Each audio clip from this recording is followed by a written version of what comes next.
Assalamualaikum warahmatullahi wabarakatuh. Perkenalkan, nama saya Muhammad Jafran Erawan dengan NIM 200313024 dari kelas Manajemen Reguler Sore. Di sini, saya mau membahas tentang kondisi makroekonomi Indonesia di era pandemi COVID-19 ini. Sebelum ke pembahasan yang pertama, saya mau menjelaskan apa itu COVID-19. Coronavirus atau disebut juga dengan virus corona merupakan keluarga besar virus yang mengakibatkan terjadinya infeksi saluran pernapasan atas, ringan, hingga sedang, seperti penyakit flu. COVID-19 ini, atau dikenal juga novel coronavirus, menjadi penyebab wabah pneumonia di kota Wuhan, Tiongkok, Desember 2019 tahun lalu, dan menyebar ke negara-negara lainnya mulai Januari 2020. Indonesia sendiri mengumumkan adanya kasus COVID-19 ini dari 2020 Maret tahun lalu. Langsung ke pembahasan yang pertama, perbedaan kondisi makroekonomi Indonesia sebelum pandemi dan juga sesudah pandemi. Secara umum, pandemi yang diakibatkan COVID-19 ini telah berdampak buruk pada ekonomi nasional sepanjang tahun 2020. Kondisi ekonomi ini itu tampak dari sejumlah indikator perekonomian seperti pertumbuhan ekonomi, survei kegiatan dunia, usaha atau SKDU, indeks manufaktur atau PMI, dan jasa keuangan. Kondisi ekonomi negara Indonesia di tengah wabah COVID-19 ini mengalami penurunan. Sebelum adanya virus ini, dalam sektor perekonomian Indonesia dalam kondisi baik-baik saja. Banyak kebijakan yang dibuat pemerintah yang membuat sejumlah kegiatan perekonomian tidak dapat berjalan dengan lancar. Pertumbuhan ekonomi Indonesia mengalami kelambatan yang terjadi adanya dampak pandemi COVID ini. Badan Pusat Statistik atau BPS menginformasikan bahwa ekonomi Indonesia tumbuh melambat sebesar 2,97%. Perusahaan banyak yang terus melakukan proses produksinya, tetapi tidak dapat dibarengi dengan pemasukan atau pendapatan, sehingga perusahaan tidak dapat menanggung biaya beban gaji atau upah untuk setiap karyawan. Perusahaan pada akhirnya memutuskan untuk melakukan pemutusan hubungan kerja atau PHK kepada karyawan. Karyawan yang terkena PHK berasal dari sektor formal dan non-formal. Menteri Keuangan memprediksi turunnya pendapatan negara sebesar 10% pada tahun 2020. Penurunan pendapatan akibat wabah COVID ini terutama akan terjadi di sisi penerimaan perpajakan. Sepanjang tahun ini, pemerintahan menggelontorkan insentif pajak besar-besaran untuk mendukung dunia usaha serta orang pribadi yang terdampak perlambatan ekonomi. Penurunan pajak penghasilan atau PPH dari 25% menjadi 22% untuk tahun pajak 2020 dan 2021. Kondisi pandemi ini mengancam sistem keuangan yang ditunjukkan dengan penurunan berbagai aktivitas ekonomi domestik. Adapun beberapa analisis inflasi yang terjadi di masa pandemi. Yang pertama, inflasi inti menurun sepanjang 2020 dan tercatat rendah di akhir tahun.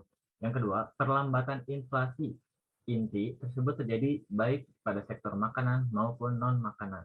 Yang ketiga, inflasi pada akhir tahun 2020 sedikit menurun dibandingkan inflasi di bulan-bulan sebelumnya. Sepanjang 2020, permintaan domestik terus menurun karena aktivitas ekonomi yang rendah dikarenakan adanya PSBB di beberapa wilayah. Yang kelima, tekanan eksternal selama 2020 terus menurun. Yang keenam, ekspektasi inflasi menurun sepanjang 2020 seiring ekspektasi pelemahan ekonomi akibat pandemi COVID-19 sampai detik ini. Sebagian besar kota mengalami inflasi dan dari 90 kota yang dipantau oleh BPS, 66 kota terjadi inflasi. Laju inflasi tahunan mempertegas kelesuan ekonomi yang terjadi sepanjang 2020. Dalam basis tahunan, inflasi 2021 dalam catatan BPS sebesar 1,68%.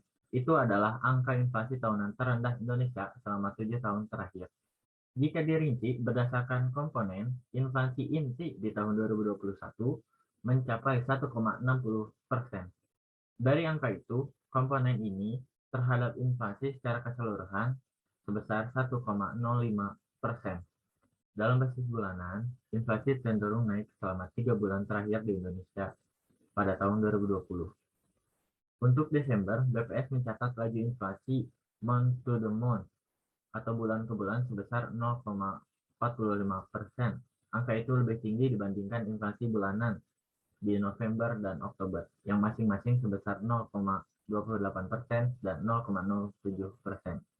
Jika dirinci, dalam kelompok pengeluaran, kelompok makanan, minuman, dan tembakau menjadi penyumbang tertinggi untuk inflasi dalam basis tahunan di 2020. Porsi dari kelompok itu mencapai 0,91%. Selanjutnya, ke pembahasan yang kedua, yaitu solusi pemerintah dalam masa pandemi untuk menangani masalah makroekonomi. Kepala Pusat Kebijakan Ekonomi Makro, Badan Kebijakan Fiskal atau BKF, Kementerian Keuangan, mengatakan untuk mengatasi persoalan tersebut memang harus dilakukan secara serius, sebab wabah ini telah mengganggu seluruh sektor, baik kesehatan, kondisi sosial, ekonomi, dan dunia usaha. Ada beberapa langkah sudah dilakukan pemerintah untuk memperkecil dampak pada ketiga sektor tersebut. Yang tadi saya sebutkan sektor-sektor tersebut, mulai dari sosial, ekonomi, dan dunia usaha. Yang pertama, di bidang kesehatan misalnya, pemerintah sudah memberikan dukungan peralatan bagi tenaga medis hingga mengupayakan RS rujukan untuk pasien COVID-19. Pemerintah juga sudah memberikan jaring pengaman sosial terhadap aktivitas sosial dan ekonomi untuk masyarakat yang pendapatannya terdampak selama pandemi. Itu dilakukan dengan tujuan agar masyarakat masih tetap bisa menjaga konsumsi. Adapun beberapa jaring pengaman sosial yang sudah dilakukan adalah peningkatan dan perluasan PKH, peningkatan dan perluasan kartu sembako, penambahan dan fleksibilitas kartu prakerja, hingga bantuan langsung tunai yang bersifat lainnya. Dilansir dari situs resmi Bank Indonesia, untuk menjaga stabilitas makroekonomi diperlukan dua kebijakan penting, yaitu pemenuhan berbagai faktor pendukung bagi pertumbuhan ekonomi dan penyerapan tenaga kerja, khususnya percepatan pembangunan infrastruktur baik fisik maupun non-fisik dan pengembangan sektor ekonomi potensial yang berdaya saing tinggi dengan mengoptimalkan pemanfaatan teknologi informasi digital dan e-commerce. Menurut saya, solusi yang pemerintah buat sudah bagus, dikarenakan untuk meminimalisir terjadinya penyebaran virus corona. Dalam sektor usaha, beberapa solusi ini membuat mereka kesulitan untuk mendapatkan pendapatan. Seharusnya pemerintah memberi bantuan-bantuan kepada masyarakat yang kesusahan ekonomi. Lanjut ke pembahasan yang terakhir, perbandingan kondisi makroekonomi Indonesia dengan negara ASEAN. Saya mengambil contoh dengan negara Vietnam. Vietnam berhasil bertahan dari pandemi tahun 2020 ini. PDB negara tersebut di kuartal 2 tahun 2020 masih mampu tumbuh 0,36%. Walaupun memang menurut Bank Dunia pertumbuhan tersebut yang terburuk sejak 35 tahun terakhir. Selain PDB Vietnam yang berhasil tumbuh, tingkat pengangguran juga berhasil ditekan di level 2,73%. Keberhasilan ekonomi Vietnam dalam bertumbuh di tengah serangan coronavirus ini tentunya tidak bisa lepas dari peran pemerintah Vietnam yang berlebihan dalam bersiap menghadapi virus ini. Sebenarnya Indonesia cukup beruntung karena ekonominya hanya terkontraksi 5,3% pada kuartal kedua, bahkan pada kuartal pertama perekonomian Indonesia masih mampu tumbuh 2,97%.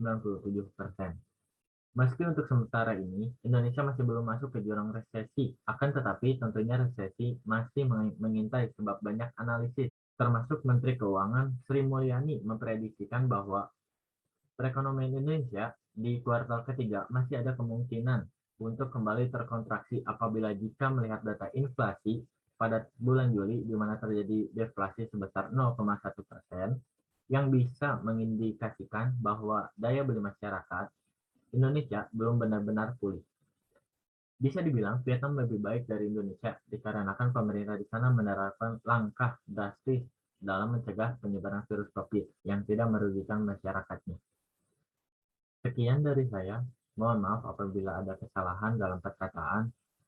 Wassalamualaikum warahmatullahi wabarakatuh.